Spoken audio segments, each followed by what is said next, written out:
The Institute of Internal Auditors presents All Things Internal Audit.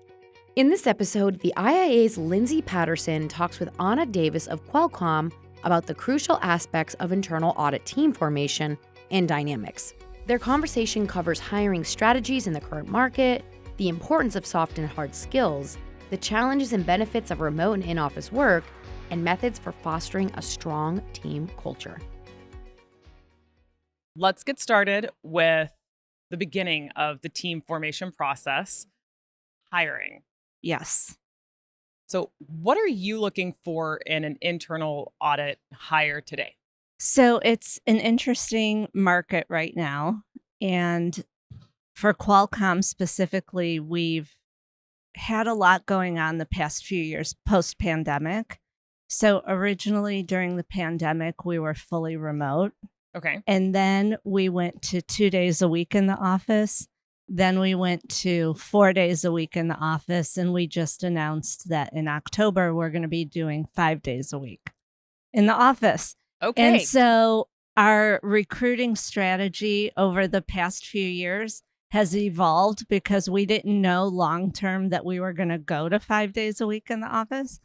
And so at different points in time, we were articulating different workplace expectations.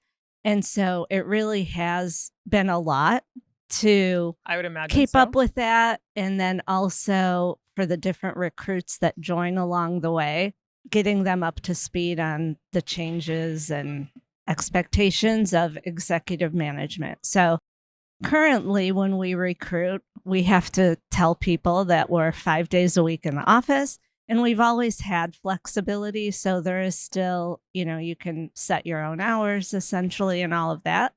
But that is a big part of how we have to recruit today.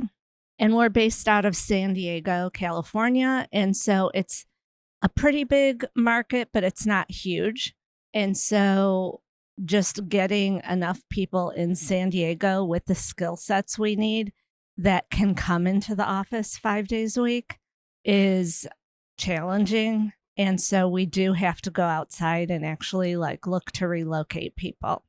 But I would say a big thing that we're articulating to our potential recruits is really the expectations about adaptability, flexibility. We're looking for people with good soft skills and that can really get up to speed from a business acumen perspective as quickly as possible. So I know that a lot of CAEs that you'll talk to will say that knowing the business and understanding the business is really important. But I would say at Qualcomm, we're a company of engineers and our business is a bit complex and technical.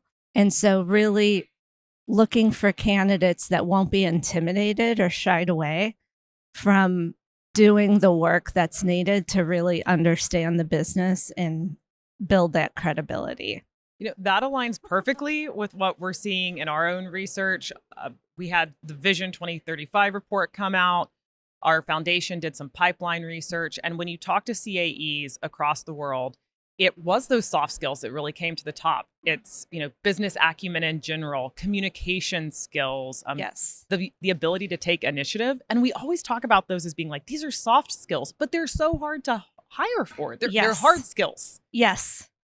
So in that experience, you're trying to find these skills within your new hires. You mentioned 5 days a week. I would love to hit on that a little bit more, the 5 days a week. Yes. How do you separate yourself from other organizations and make yourself competitive Yes. for hiring? Yeah. I mean, we'll see where this goes because it is uncharted territory. Before the pandemic, it was status quo. And so it wasn't as much of a hard sell. But now it really is a hard sell. And so we're looking to promote other benefits of the company. And we really do have a lot of cool technology. And so some people are attracted to that. So we basically invented the technology that has enabled smartphones. Oh, okay. Well, yeah, that's pretty cool. Yes. So that is a draw. And it's a fast-paced environment. We have a lot of internal opportunities where you can grow your career I've been with Qualcomm since 2011, and this is my third role. And so there are a lot of opportunities to move around.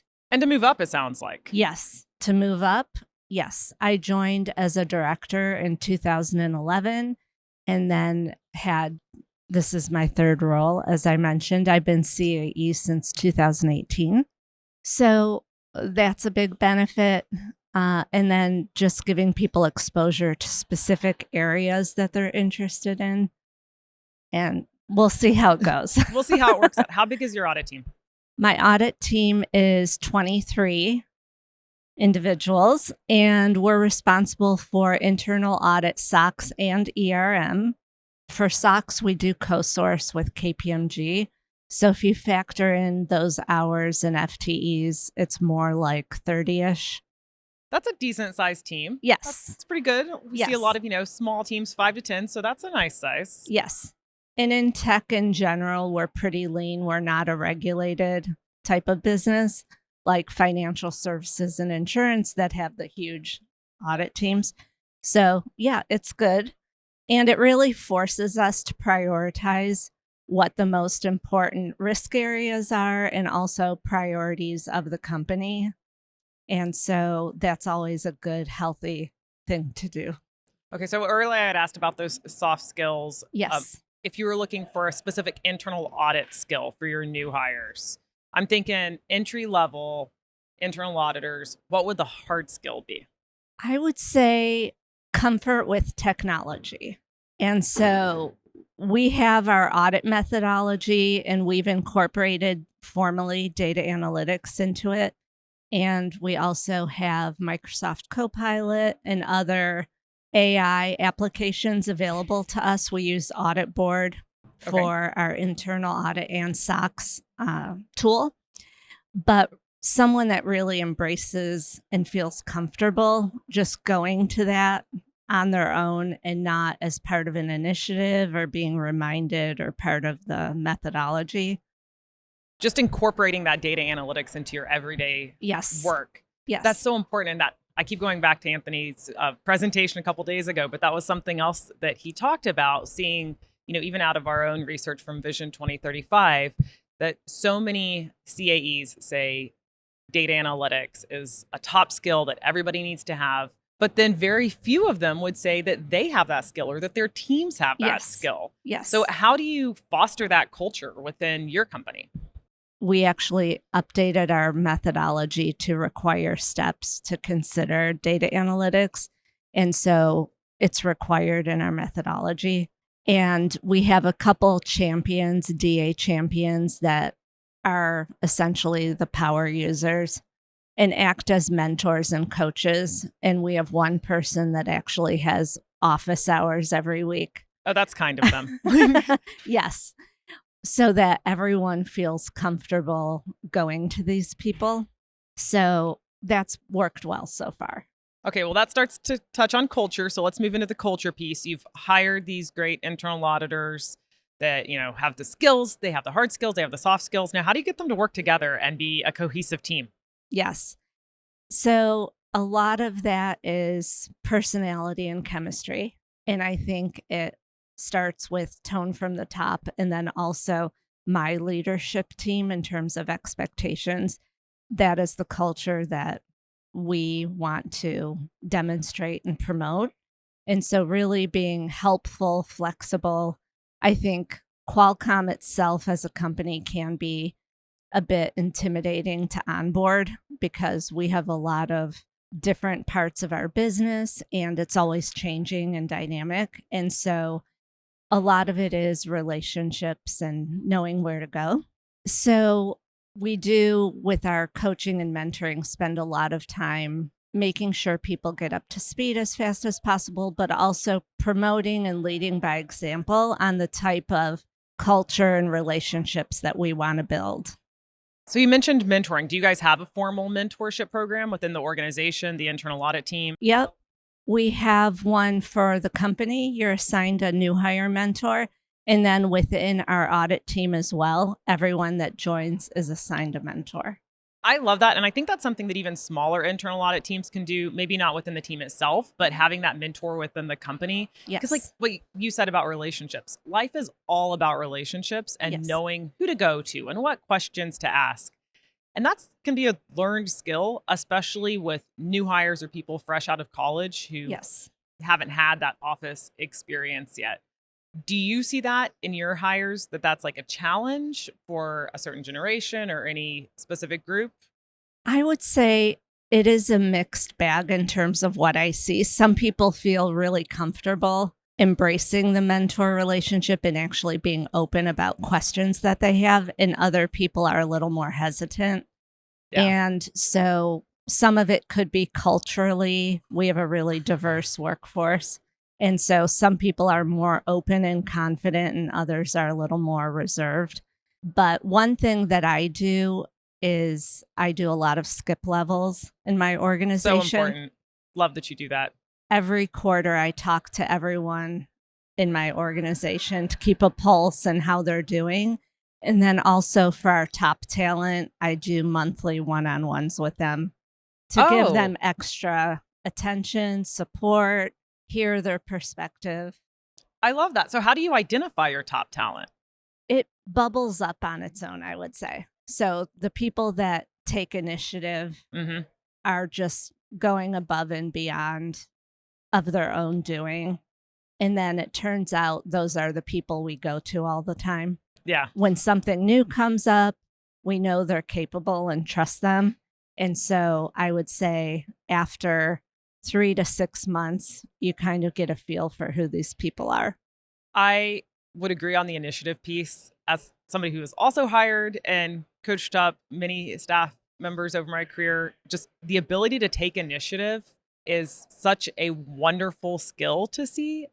And I don't think that you see it all of the time. Yes. And it can be taught a little bit because there's that extrovert introvert dynamic sometimes that comes into play. So it may not be natural to everybody, but teaching that skill set and finding it, it's just that's the unicorn that you want. Yes. And for those new people in internal audit or in any career, I think they might be worried sometimes like, well, what if I do this? What if something goes wrong? And for the most part, I always tell my team, I don't know if you agree or if you've told your team this, I'm like, there is very little you can do in taking initiative that's going to bring this whole company down. Right. Just try. Yes. Like, Yes. try something. Let's see what happens. Yes. And worst case scenario, you might gain some experience. Yes. We recently had someone join our team from within the business. So we have a 60-40 strategy for our talent, where 60% we want to be professional auditors that spent most of their career in auditing. Okay. But 40% we would want to come from the business. And so we think that balance gives good overall talent that we need to connect with the business, because the professional lifetime auditors have those technical skills that we need to make sure we comply with IIA standards. We have our QAR every 5 years. And then we have the business people that join that have the relationships and know the ins and outs. And so together, it's a well-balanced perspective. And we recently had someone join the team from the business. And so they were totally new to audit and trying to get the lay of the land in terms of how it all works. And I told her, it's okay if you make a mistake. Yes. The one thing that we don't want to make a mistake on is our audit conclusions. So we're a shop that gives an audit conclusion. Mhm. Not every company does, but we do. And so there's a lot that goes into making sure we get that right. And presumably there's going to be some layers of review Yes. in that. And yes, we do a whole calibration process with our leadership team to make sure that we're assessing this similar to other audits that we do. And so we have a really robust process, I feel like, around reaching conclusions. So I told this person, that's the one thing we're going to nail every time. But other than that, if you make a mistake along the way, that's how you're going to learn. Right. And We all the do team it. is all here to support you. And I think how you respond to those mistakes as a leader really matters too. Because right, you Yes. want your team to see that it really is okay, that we're not just saying it, but if something is, wrong on the website. Yes. It's fine. You can fix it. It's usually not going to be the end of the world. Yes. So showing that leadership and letting them know it's truly okay to make mistakes. Okay, I Yep. want to go back to something else you said that I really liked, because you mentioned that 40% of your team is coming from within the business itself. Yes. And we see, across the board in North America, but in many other countries too, especially like Europe, the vast majority of internal auditors continue to come from that accounting background, accounting or finance. We see Yes. over 80% of them do. Yet we always hear the profession say, like, we need more, technical skills, more people from engineering or from Yes. marketing or from different backgrounds. But it sounds like 40% is a great number. So how have you been able to recruit those people?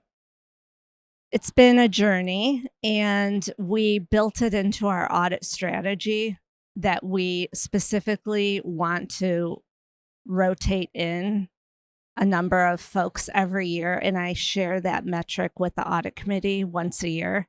And So the business unit staff that come in, those are rotational auditors. yeah, I mean, we ask for a 3-year commitment. Okay. And so, and they're welcome to stay. So it's not a formal rotation where we tell them when they come in, after X time you're leaving. We say we love to have your experience and perspective. We want at least 2.5 to 3 years. If you want to stay longer, it's totally open. So that's our perspective. And so my leadership team is tasked with maintaining relationships and always having a pipeline and discussion with different folks that could be potential candidates to come in. And so it's a lot of networking. We have different employee groups that we network with, and some of it is through just word of mouth in terms of people expressing interest that they might want to come to audit at some point. And so really, we just keep in touch with these people and nurture that. And then as opportunities come up, reach out. What would you say is one of the driving factors for somebody who's within the business wanting to come to internal audit? What makes your team so much better than the others?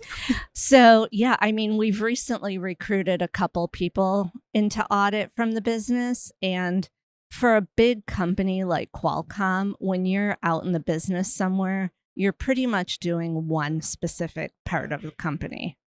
So you might have a very narrow scope of responsibility. And so one of the great draws is really just the exposure to the whole business that we get. We still get to see finance, but we also get to see engineering, supply chain, IT, really the whole thing. And then we do travel for some of our audits, and that's also a big draw, because I do believe there's nothing like seeing the business in action to really understand what we do. And so those are two big draws for us. And I think those are things that other businesses and organizations can really lean into as well, highlighting that. We talk about it all the time when you're looking at college students who might be majoring in accounting right now, for example. A lot of us never heard of internal audit in college. Yes. I had never heard of it. Had you? Yes. You had? You'd heard of internal audit in college? I mean, maybe briefly Yeah, in my okay. auditing, but it wasn't a career people were going into. Exactly. Yes. And we have to get better about promoting that as a Yes. profession. But like, you have these great opportunities outside of just going into public accounting in the Big Four. Not that Yes. there's anything wrong with Yes. that, Yes. but there are other options, and internal audit, for the reasons you just said, is one of those really great options. And it is a great foundational learning place when you do come into a company, because you do get all of that exposure across the whole business. And for a company like Qualcomm, we promote rotations. And so we really are a pipeline to sending people out into the business. This is probably a good opportunity to talk about. We did recruit one person straight out of college. So that's not our typical recruiting. We normally look for someone with a few years of experience, and we do recruit from Big Four or other companies with internal audit. But one of our top performers was someone that we took a chance with straight out of college, and really we were able to train them and mold them right to our methodology. They were also super advanced on the technical side. So they're one of our leading innovators in the use of AI for audit and then also audit board capabilities. So for those audit shops out there that may not really go to universities or hire someone straight out of college, it's been really successful for us. I'm so glad to hear that. One, because I think it is a great example to other shops that there's talent out there. And like you said, you can mold them to what you want that individual to be in that role. But also, I'm very glad that you said that, because I was going to ask how they worked out, and it would have been very awkward if you said poorly and then they listen to this podcast later. Yes. So very glad that it worked out well for you guys. Yeah. Okay, so if you were going to tell an individual who is interested in a career in internal audit, like one thing that they should know, what do you think that is? I would say it's super interesting.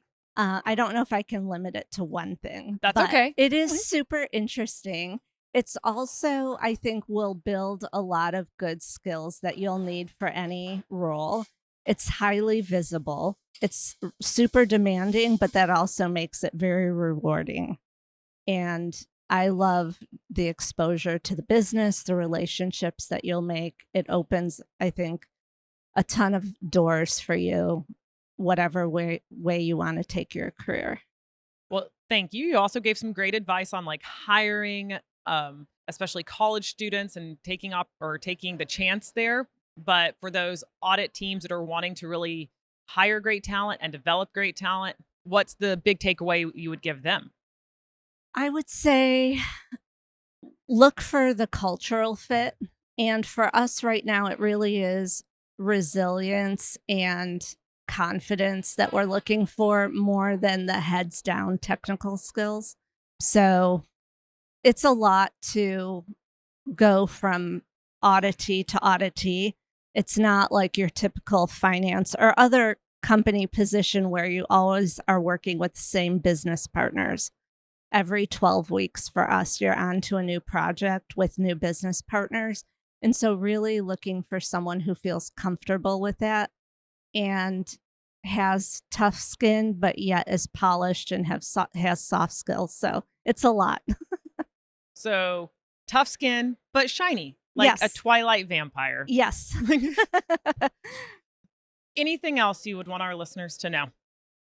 I would just say that, embrace everything that's going on right now. I think it's a really dynamic time between everything going on from a technology perspective, as well as just the environment in general as a country.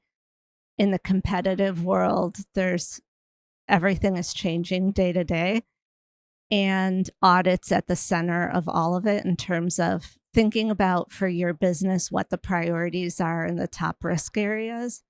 And so really embrace it and go with it. Awesome. Thank you so much for joining us today, Anna. I really appreciated our chat. Thanks.